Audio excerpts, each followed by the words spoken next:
کیونکہ لوگوں کی امیدیں بہت تھی نا. ایک ان لوگوں نے کہا جی عمران خان آئے گا, وہ ایک دم ایسے کچھ کرے گا اور سارا ملک ٹھیک ہو جائے گا. فیری ٹیلز میں تو شاید ایسے ہوتا ہے, اصل زندگی میں تبدیلی ایک جدوجہد سے آتی ہے.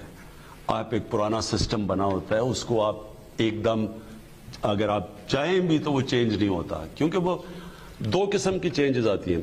اگر دنیا میں خونی انقلاب آئے, خونی انقلاب کیا ہوتا ہے کہ وہ تو اس کے بعد نہ کوئی عدالت ہوتی ہے نہ کچھ ہوتا ہے, آپ سارے جو بھی پرانے لوگ ہیں ان کو ہٹا کے سائڈ پہ کریں یا مار دیں اور اپنے نئے لوگ لیں. لیکن جب آپ ایک الیکشن کے ذریعے چینج لے کے آتے ہیں تو وہ بڑا مشکل ہوتا ہے, کیونکہ وہ سارا لوگ تو بیٹھے ہوئے ہیں ادھر کے ادھر ہی. عدلیہ آزاد ہے. ہمارے یہ پہلی دفعہ ہے کہ عدلیہ کے اندر تو ہم ٹیلی فون اٹھا کے ججز کو نہیں کہتے کہ یہ فیصلے کرو, ہمارے تو کنٹرول میں نہیں ہے عدلیہ. عدلیہ تو آزاد ہے, جو ہونی بھی چاہیے. نیب آزاد ہے, ہم نیب کو تو نہیں کچھ کہہ سکتے کہ جی آپ یہ اس کو پکڑے فلانے کو پکڑے. یہ تو پرانے 95% کیس تو پرانے چلتے آ رہے ہیں, ہم نے تو نہیں بنائے کوئی کیسز. تو پہلے تو نیب بھی کنٹرول میں ہوتی تھی. یہ ابھی جسٹس عظمت کی جو رپورٹ آئی ہے کہ نیب ملی ہوئی تھی ان دو حکومت کے ساتھ ان کے کیسز بند کرنے میں, نیب ملی ہوئی تھی چوری پروٹیکٹ کرنے میں. جو پیسے پڑے ہوئے تھے پاکستانیوں کو سوئٹزرلینڈ میں, نیب نے مل کے $60 بلین پاکستانیوں کا, انہوں نے مل کے وہ چور کو پروٹیکٹ کیا. تو پہلے تو یہ ہو رہا تھا. تو اب تو ادارے آزاد ہیں, اس لیے ہمارے تو وہ کنٹرول میں نہیں ہے. اور پھر جو بیوروکریسی ہے اس کے کنیکشن زیادہ ہیں پرانے والوں کے ساتھ, ہم تو پاور میں نہیں رہے. تو ایک ٹائم لگتا ہے. کہنے کا مقصد یہ ہے کہ ایک ہوتی ہے ریولوشن, ایک ہوتی ہے ایوولوشن. اس کے اندر تھوڑا ٹائم لگتا ہے, آپ کو صبر کرنا پڑے گا. لیکن ایک چیز میں آج کہنا چاہتا ہوں, جو آپ نے کہا نا کہ جی تلا گام کی سڑک ٹوٹی ہوئی اور میاں والی میں, دیکھیں یہ جب ہمارے اوپر قرضے چڑھتے گئے, اور یہ جو میں آپ کو بار بار کہتا تھا کہ 10 سالوں کے اندر ان دونوں پارٹیز کیا 6,000 ارب سے پاکستان کے قرضے یا لائبلٹیز 30,000 ارب پہ گئی. اس کا ہوا کیا؟ یعنی جب قرضے چڑھ گئے تو ہماری حکومت کو کیا اس کا اثر ہوا؟ اس کا سب سے بڑا اثر میں آپ کو بتاؤں کہ ہوا کیا. پچھلی حکومت نے اپنے 2.5 سالوں کے اندر کتنا ٹوٹل انہوں نے قرضوں پہ سود واپس کیا تھا؟ 3,000 ارب. ہم نے اپنے 2.5 سالوں میں کتنا سود واپس کیا قرضوں پہ؟ 6,200 ارب روپیہ. پچھلی حکومت نے اپنے 2.5 سالوں میں سود اور قرضوں کی قسطیں کتنی واپس کی 2.5 سالوں میں؟ 20,000 ارب. ہم نے اپنے 2.5 سالوں میں سود اور قرضوں کی قسطیں ملا کے کتنا پیسہ واپس کیا؟ 35,000 ارب. اب یہ سوچیں کہ جو 15,000 ارب روپیہ ہم نے مزید ایکسٹرا واپس کیا, یہ 15,000 ارب روپیہ اگر ہمیں نہ دینا پڑتا وہاں, اور ہم اپنے اسکولوں پہ, سڑکوں پہ, ہسپتالوں پہ یہ سارا لگا دیتے تو یہ تو پیرس بن جاتا, یعنی تبدیلی آ جاتی. لیکن اب پنجاب کی طرف آ جائیں. آخری سال میں نون لیگ نے پنجاب کا جو فیڈرل گورنمنٹ کا ڈیولپمنٹ فنڈ کتنا خرچ کیا ہم نے, ان کے زمانے میں کتنا تھا؟ 108 ارب روپیہ. آخری سال میں نون لیگ کے پاس جو فیڈرل گورنمنٹ نے ڈیولپمنٹ کا جو PSDP دیا, جو ڈیولپمنٹ فنڈ, 108 ارب روپیہ. پہلے سال ہماری حکومت آئی, کیونکہ اتنا زیادہ پیسہ چلا گیا قرضوں کی قسطوں پہ, ہم نے 34 ارب روپیہ پہلے سال دیا پنجاب کو, اور دوسرے سال 36 ارب روپیہ, 3 گنا کم پیسہ دیا. تو جب 3 گنا کم ڈیولپمنٹ فنڈ ہوگا تو یہ ساری کدھر سے پیسہ آئے گا؟ ساری سڑکیں بھی ٹھیک کریں, اتنا بڑا, یعنی میں پنجاب کی اب بات کر رہا ہوں. تو تھوڑا صبر کرنا پڑے گا. اور وہ میں آپ کو بتاؤں کہ ہم کیسے اس کو آپ آگے ہم کیسے جا رہے ہیں. ہم اپنی دولت کے اندر اضافہ کرنے کے لیے پروجیکٹس کر رہے ہیں. اور وہ کون سے پروجیکٹس ہیں جس سے دولت میں اضافہ ہوگا؟ پروجیکٹس ہم کر رہے ہیں, 2 نئے شہر بنا رہے ہیں. ایک تو ابھی سندھ کے اندر پتہ نہیں کسی وجہ سے, کیونکہ فائدہ تو سارا سندھ کو ہی ہونا ہے, لیکن انہوں نے ابھی رکاوٹ بنے ہوئے ہیں. لیکن راوی سٹی اور راوی سٹی کے ساتھ ایک بنا رہے ہیں سینٹرل بزنس ڈسٹرکٹ, جو پرانا والٹن ایئرپورٹ تھا. اس سے یہ صرف 2 پروجیکٹ سے 10,000 ارب روپے سے زیادہ پیسہ سرکولیشن آئے گا، جس سے ایک اضافہ ہوگا صرف پنجاب کا 10، جس میں گورنمنٹ کا پیسہ خرچ نہیں ہوگا، جس میں پرائیویٹ سیکٹر آئے گا، جس میں بلڈنگز بنیں گی، جس میں بزنس ایکٹیویٹی بڑھے گی. تو یہ جو ویلتھ میں اضافہ آئے گا، جو ہمارا پیسہ آئے گا، اور فائدے علیحدہ ہیں. مثلا راوی سٹی کا تو لاہور کو بچانے کے لیے اگر وہ راوی سٹی نہیں بنتی تو لاہور کا آگے بہت بڑے مسئلے آنے والے ہیں. ان کا پانی ختم ہو گیا، پانی نیچے چلا گیا ہے، اور دوسری چیز وہ جو راوی ہے وہ ایک گندا نالا بن چکا ہے. تو راوی کو بچانے کے لیے، دریا کو، لاہور کے پانی کو بچانے کے لیے، اور ایک وہ سٹی جو پہلی سٹی بنے گی ماحولیات کے مطابق، یعنی گرین سٹی بن رہی ہے، جس میں کتنے ہم فارسٹ لگا رہے ہیں، درخت لگا رہے ہیں، لیک بنا رہے ہیں. وہ اگر نہیں بنے گی تو لاہور کا مستقبل خطرے میں ہے. لیکن اس کے علاوہ جو پیسے جنریٹ ہوں گے، اور جو والٹن ایئرپورٹ پہ سینٹرل ہم بزنس ڈسٹرکٹ بنا رہے ہیں، وہ تو انشاءاللہ ابھی 1 مہینے میں شروع ہو جائے گی. اس کا فائدہ پہلے 1200 ارب روپیہ ڈائریکٹ فائدہ ہوگا، کوئی پیسہ ہمارا گورنمنٹ کا خرچ نہیں ہوگا. اور اس کے بعد جو ہائٹس اوپر جائیں گے، والٹن ایئرپورٹ کو ہم نے ڈی نوٹیفائی کیا، اس کا مطلب بلڈنگز اوپر جا سکیں گے، اور جانی بھی چاہیے، کیونکہ لاہور پھیلتا جائے گا، وہاں تو سارا جو زرعی زمین ہے وہ تباہ ہو رہی ہے. وہ جب اوپر جائے گا تو 6,000 ارب روپے کا پیسہ جنریٹ ہوگا. اس سے جو دولت میں اضافہ ہوگا، اس دولت کے اضافے سے ہم قرضے واپس کریں گے. بدقسمتی سے پچھلی گورنمنٹ نے اب یہ جو اورنج ٹرین بنا دی ہے، اس کے اوپر پہلے قرضہ بھی لے لیا ہے، اس قرضے پہ ابھی سود بھی دینا ہے، اور وہ جو ٹرین چل رہی ہے وہ سالانہ نقصان کر رہی ہے 12 ارب روپے کی. تو قرضہ بھی لے لیا، وہ بھی بن گیا، قرضے بھی چڑھ گئے، لیکن بجائے اس سے فائدہ ہونے کے، ہمیں ویلتھ کریٹ ہونے کے، مزید اور ہم قرضے میں جا رہے ہیں. تو یہ میں آپ کو صرف بتانا چاہتا ہوں، فرق ہے اب کہ ہم یہ جو ڈیمز ہیں یہ ویلتھ کریٹ کریں گی، یہ جو ہمارے یہ جو نئے شہر ہیں یہ کریں گے دولت میں اضافہ. ML1 جو ہم ٹرین بنا رہے ہیں، پہلی دفعہ پاکستان میں ماڈرن ٹرین بننے جا رہی ہے. اس سے کراچی سے لاہور 7 یا 8 گھنٹے میں پہنچ جائیں گے.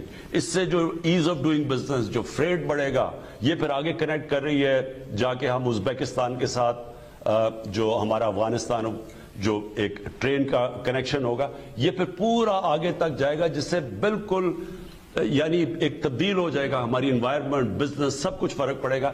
ان سب چیزوں سے ویلتھ کریشن ہوگی، اور ویلتھ کریشن کا مطلب کہ ہم پھر یہ قرضے واپس کر سکیں گے. سامنے آپ کی سکرین پر ہے 051-922-4900. بہت سے لوگ کوشش کر رہے ہیں، اور جو کالرز ہیں ان سے ایک درخواست ہے کہ اپنی بات مختصر رکھیے گا تاکہ زیادہ سے زیادہ ہم کالرز کو پروگرام میں شامل کر سکیں. اگلے کالر ہمارے ساتھ. جی السلام علیکم. ہلو، وعلیکم السلام. جی کون صاحب؟ میرا نام منظور نقوی ہے، میں لاہور سے عرض کر رہا ہوں. جی فرمائیے. جی وزیر اعظم صاحب کو میرا سلام پہنچے پہلے تو. جی منظور صاحب سن رہا ہوں. وعلیکم السلام. میں وزیر اعظم صاحب، میں آپ کے حلقہ انتخاب سے ہوں، اور میں آپ کے ساتھ کافی عرصے سے ایک نظریاتی سوچ لے کر چل رہا ہوں کہ آپ نے جو علم بلند کیا تھا کرپشن کے خلاف، مافیات کے خلاف، شوگر مافیا، ڈرگ مافیا، جتنے بھی مافیات ہیں ان سب کے خلاف ایک آپ نے علم بلند کیا تھا. تو میں اس سوچ کا خود حامی ہوں، اور میں آپ کے ساتھ صرف اسی وجہ سے چل رہا ہوں، شامل ہوں. لیکن مجھے ایک چیز نظر آ رہی ہے کہ 3 سال گزر گئے ہیں، ابھی تک ہم اس طرف چلے نہیں ہیں، اور یہ مافیا جتنے بھی ہیں یہ طاقتور ہوتے جا رہے ہیں، بلکہ معذرت کے ساتھ کہ آپ کی کابینہ میں بھی وہ نظر آتے ہیں مافیا، اور ابھی تک ان کے خلاف کوئی ایکشن شروع نہیں ہوا. ابھی کچھ حال ہی میں 1-2 مافیا کے خلاف آپ نے ایکشن لیا ہے جو بہت قابل ستائش بھی ہے، اور ہمیں کوئی تسلی بھی ہوئی ہے. لیکن ابھی بہت کام باقی ہے اور ٹائم بہت تھوڑا رہ گیا ہے. تو جی منظور صاحب دیکھیں، میں جو آپ کے اندر یہ فیلنگ ہے نا کہ تیزی سے چیزیں نہیں ہو رہی، میں پھر سے آپ کو ایک چیز سمجھاتا ہوں.